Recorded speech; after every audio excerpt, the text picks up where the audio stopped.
Can you hear me clearly in the back there?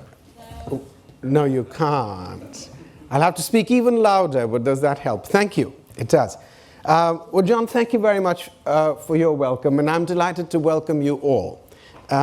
It's a particular pleasure for me because I had the pleasure of being at this conference last year, for those of you who might remember.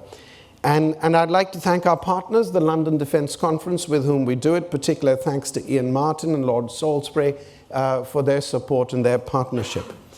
Now, I have to tell you that issues of security at a university are always complex.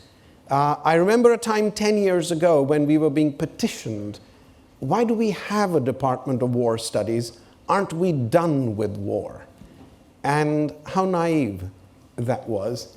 And last year when I stood here, I talked about the challenges of great power competition because we were talking about the Ukrainian and the Russian conflict. And little were we to know what was to greet us in October that came later. So I think what we discuss here, but more importantly, what our Department of Security Studies in the university teaches, I think is of great and enduring value. We're, of course, very proud that our Department of Security Studies, with its focus on defense and war studies, is home to one of the largest group of scholars who are dedicated to the study of these subjects. And students from over 100 countries come to London to study this. Now, in keeping with that, the point of having such a conference at a university is to actually engage the academics and the next generation of students and scholars in this. So, since many of you wouldn't have been there yesterday, we had a Future Leaders Day. And that day saw nearly 300 people come together, 200 of them students, not only from King's, but from 11 other universities, along with 100 early career professionals.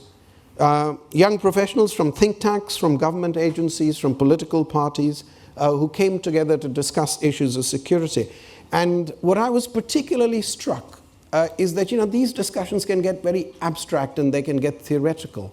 But I think you've got to ground them in reality. And I understand there was a session led by Dr. Hilary Briffer yesterday that had a survivor from the Manchester Arena bombing, from the Westminster Bridge attacks, a former extremist and a counter-terrorism expert on the panel together, discussing the different perspectives of how it happens.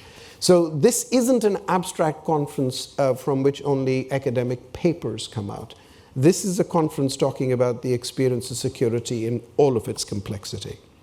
So it is a pleasure to welcome you today. I'm standing between you and the Secretary of State, so I shall move on. But with a little anecdote. King's was founded 200 years ago, nearly. In 2029, it will be 200 years ago, by the then Prime Minister, the Duke of Wellington. And I think he would be very proud to know that 200 years on, the institution that he founded still has a central role in matters of security. So welcome to you all, and I wish you a wonderful conference. And back to you, John.